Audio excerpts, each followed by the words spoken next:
सहारनपुर से गिरफ्तार बांग्लादेशी नागरिक से बड़े खुलासे हुए हैं। एटीएस से पूछताछ के दौरान आरोपी ने कई खुलासे किए हैं। जिहादी साहित्य और वीडियो देखता था आरोपी तालुकदार। आरोपी को सेफ ब्राउजिंग, वीपीएन की ट्रेनिंग भी दी गई थी। आरोपी का बांग्लादेशी साथी अब्दुल्ला इंटरनेट के जरिए मदद करता था। दारुल उलूम देवबंद में फर्जी दस्तावेजों के जरिए रह रहा था। तलहा तालुकदार देश विरोधी गतिविधियों में भी शामिल बताया जा रहा है। तलहा को रिमांड पर लेकर एटीएस ने पूछताछ भी की थी।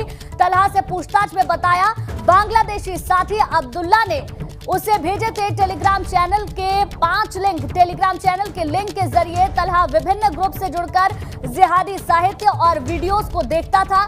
अब्दुल्ला ने ही तलहा को सेफ ब्राउजिंग और वीपीएन का इस्तेमाल करना भी सिखाया था। तलहा के पास से बांग्ला भाषा में लिखे हुए 4 रजिस्टर भी मिले हैं। एटीएस को ये रजिस्टर मिले हैं जिनका हिंदी भाषा में अनुवाद भी कराया जा रहा है। ये बड़ी जानकारी आपको दे दें, एटीएस से पूछताछ में कई राज सामने आए हैं। विवेक त्रिपाठी हमारे संवाददाता ज्यादा जानकारी के साथ जुड़ गए हैं। विवेक, क्या जानकारी निकल कर आई है? जो पूछताछ हुई है, पूछताछ में क्या कुछ सामने आया है? देखिए, तलहा तालुकदार को एटीएस ने गिरफ्तार किया था। देवबंद में ये छिप कर रह रहा था क्योंकि ये मूल रूप से बांग्लादेशी है और इसके सारे दस्तावेज बांग्लादेशी हैं, लेकिन इसने फर्जी डॉक्यूमेंट्स बनवाए यहाँ पर रहने के लिए और यहाँ पर रहकर अपनी पढ़ाई कर रहा था। लेकिन पढ़ाई के साथ साथ ही जिस तरह से एटीएस तमाम नेटवर्क को, सोशल मीडिया के नेटवर्क को ट्रैक करती रहती है और कोई भी सस्पेक्टेड एक्टिविटी होती है, कोई भी देश विरोधी गतिविधियां, ऐसा वीडियो आता है जिसमें देश विरोधी गतिविधियां दिखाई जा रही हैं या कोई बम बनाने के वीडियो हो या सीरिया से संबंधित वीडियो हो। हमने देखा कि मुर्तजा को भी इसी तरह से एटीएस ने ट्रैक किया था। तो इसी तरकीब से जब ये तलहा का नाम सामने आया तो इसको गिरफ्तार किया गया था और ये 29 अप्रैल को पकड़ा गया था। उसके बाद इसको 2 दिन की रिमांड पर लिया गया था। 5 मई को इसकी रिमांड शुरू हुई थी और कल तक चली है उसकी रिमांड। हालांकि रिमांड 2 दिन और बढ़ा दी गई है क्योंकि तलहा से पूछताछ हुई, बहुत सारी जानकारियां मिली। ये पता चला कि इसने टेलीग्राम, जो एक ऐप आता है व्हाट्सएप की तरह, टेलीग्राम ऐप के जरिए कई संगठनों से जुड़ा हुआ था। 5 ऐसे संगठन सामने आए हैं, ग्रुप ऐसे सामने आए हैं जिनसे ये जुड़ा था, जो देश विरोधी गतिविधियों में शामिल हैं। इन जो टेलीग्राम में उसकी जो आईडी बनी हुई है उसमें तमाम ऐसे वीडियो मिले हैं, जिहादी साहित्य मिला है जिसको एटीएस निकाल कर सर्च कर रही है, उसको देख रही है कि किन लोगों ने भेजा था और ग्रुप, इन 5 ग्रुप में कौन कौन से लोग जुड़े हुए हैं। 2 दिन की इसीलिए उसकी रिमांड दोबारा से ली गई है ताकि और भी जानकारियां ली जा सकें। और जो तलहा का एक साथी है अब्दुल्ला, एक बहुत महत्वपूर्ण नाम सामने आया है, ये भी बांग्लादेशी नागरिक है।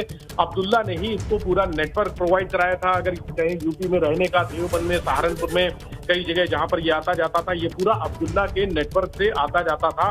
और अब्दुल्ला ने ही इसको ब्राउजिंग कैसे की जाए, सेफ ब्राउजिंग कैसे की जाए कि जो सुरक्षा एजेंसियां हैं वो ना पकड़ पाए, वो ना जान पाए, ये सिखाया था। वीपीएन यानी वॉइस प्रोटोकॉल नेटवर्क का भी इस्तेमाल करना सिखाया था। ये ऐसा नेटवर्क होता है जिसको बहुत ज्यादा जो पुलिस है या अन्य एजेंसियां हैं वो ट्रैक नहीं कर पाती है। जो बहुत स्पेशलाइज्ड एजेंसी होती हैं वही इस वॉइस प्रोटोकॉल नेटवर्क को ट्रैक कर पाती हैं और ऐसे लोगों से जुड़े लोगों को धरपकड़ कर पाती हैं। तो तलहा ने बहुत सारी जानकारियां दी हैं, बहुत सारे उसके पास से 4 रजिस्टर ऐसे बरामद हुए जो बांग्ला भाषा में लिखे गए हैं, यानी उसमें बहुत सारे 4 रजिस्टर भरे हुए हैं बांग्ला भाषा में। जो साहित्य है, जो वो लिखा हुआ है, उसमें क्या चीजें हैं, ये विवेक, क्या ये पता चल पाया है जो 4 रजिस्टर हैं जिनके बारे में आप भी जिक्र कर रहे हैं, बांग्ला भाषा में है, उसको हिंदी का अनुवाद करवा के पता चल पाया कि क्या उन रजिस्टर्स में लिखा हुआ है?